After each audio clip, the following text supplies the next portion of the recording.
The interesting part is, again, when I was young, I didn't know any better. I didn't experience the comfortable life.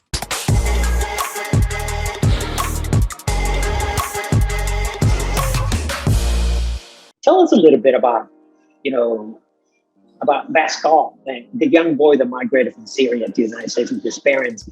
And what was life like for your parents in Syria? And what was life like for your parents early on when they first got here to the United States? Yes.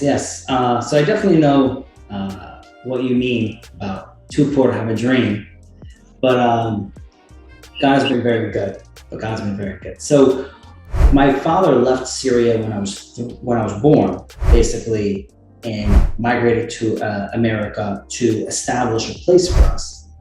And so we've reunited with him 3 years later.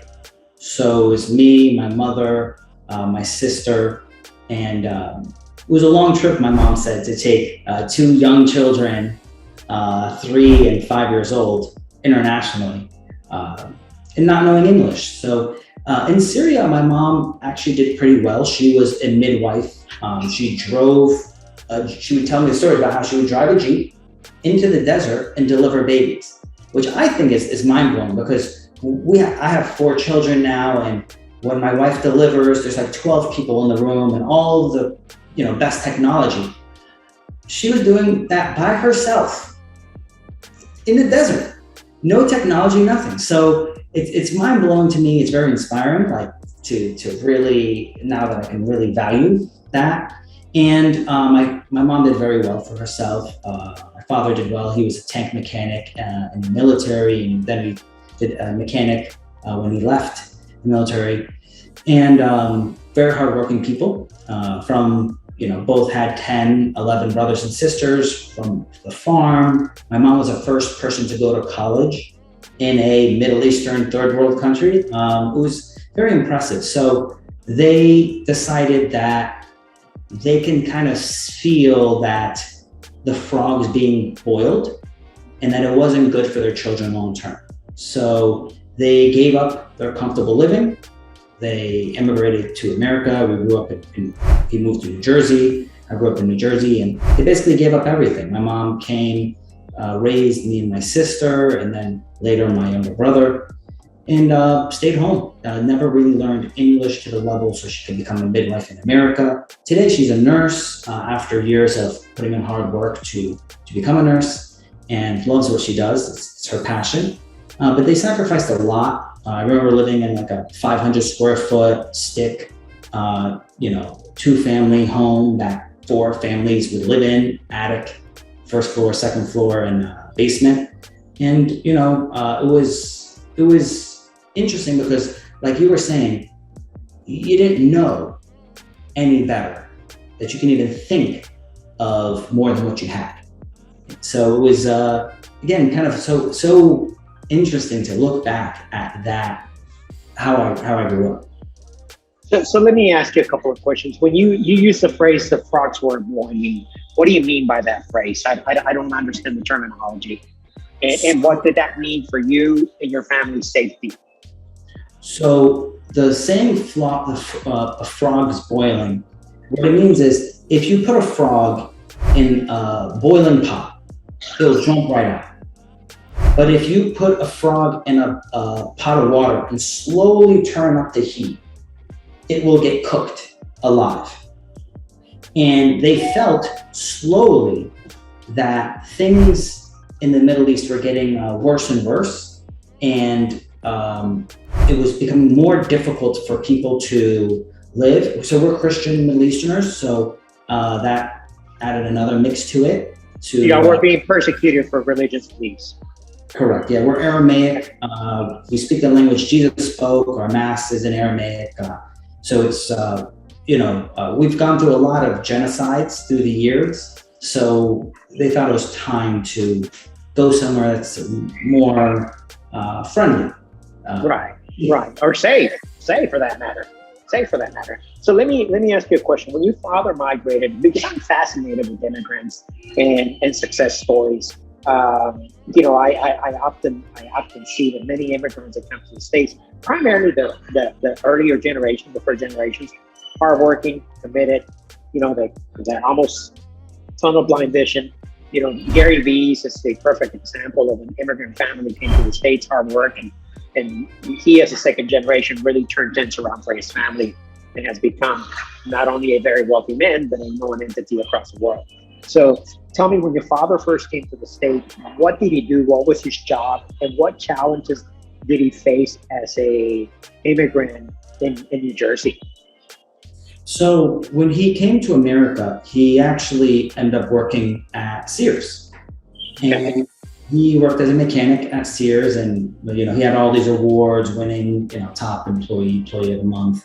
And he would work basically like 12 to 16 hours a day, as many hours as he could, 7 days a week for 3 years until he came. And then when he came, he would then work 6 days a week and work as many hours as possible. And then finally was able to buy a gas station. And then in New Jersey, gas stations, actually, you fix cars and you sold a little bit of gas. So really, you're to fix cars. So he worked, morning to night on his business and on just basically building up the finances so we could move to a better area, because we lived in Paterson, New Jersey, which is a rough part of New Jersey. So you came here as a young boy. How old were you when you got here? So I moved here when I was 3 years old. Okay. I came to America when I was 3, and I think it's close to my birthday. So. Okay. And tell me, what challenges did you have as a young boy? Because obviously from the story you're telling, your father was living in the States. He was here 3 years before you got here. He was probably sending some of that money back home, and that helped tremendously to live a better lifestyle, right? And then your mom was a midwife that did financially well, was somewhat successful at her career back in Syria. But then you come to America, to New Jersey, and you're living in a less than 500 square feet stick home, which is like a shotgun, right? It's just one bedroom, another bedroom, that's it. Okay. And a couple of families that live with y'all next to you. How was that experience for you as a young boy? So the interesting part is, again, when I was young, I didn't know any better. I didn't experience the comfortable life my parents had. Now I'm experiencing the comfortable life. I've built myself up to be very comfortable, but I didn't experience the fact that my mom was able to afford help. And so when I grew up very poor, in the sense of I remember now, my mom would turn on the stove to cook and bake. So this way we could avoid turning on the heat to save money. And again, I thought that was just normal, now that I'm older and I can get a lot of the luxuries that they had back then, I can see that they sacrificed a lot. So for me, as I grew older and realized their sacrifice, it made me really value what they did. At the same time, I learned the hard work ethic, and I just thought it was normal. So it was kind of a blessing in disguise, having that really low place to start from, because life just became so much easier and better as I grew. And what people found was difficult, I found was very easy because of where I came from. So elaborate a little bit more. When you say, when people thought that things were difficult, you thought they were easy. Is that because you had already conditioned yourself mentally and emotionally to go through challenges, and instead of looking at those challenges as a problem, you focus on, how do I find a solution for this problem? Was that what it is? Was it a mindset, or what was it? So things even as basic as we didn't get Christmas gifts, So when someone said, "Oh, I only got one," or "I only got two," I didn't get any. There is a couple of actually today they're actually tech CEOs that were part of our community, and he would bring me a gift. And so for me, it was a big deal, when I got something. Where for someone that gets multiple gifts, it was a big deal that they didn't keep receiving more.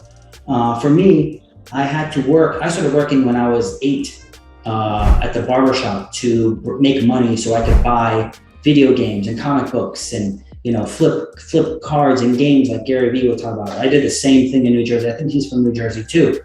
And for me, that was normal, right? You wanted something, you go get it yourself. I never had the idea or mentality that my parents gave me something, because that wasn't going to happen. We had money to do what was necessary for the family, not for, luxuries.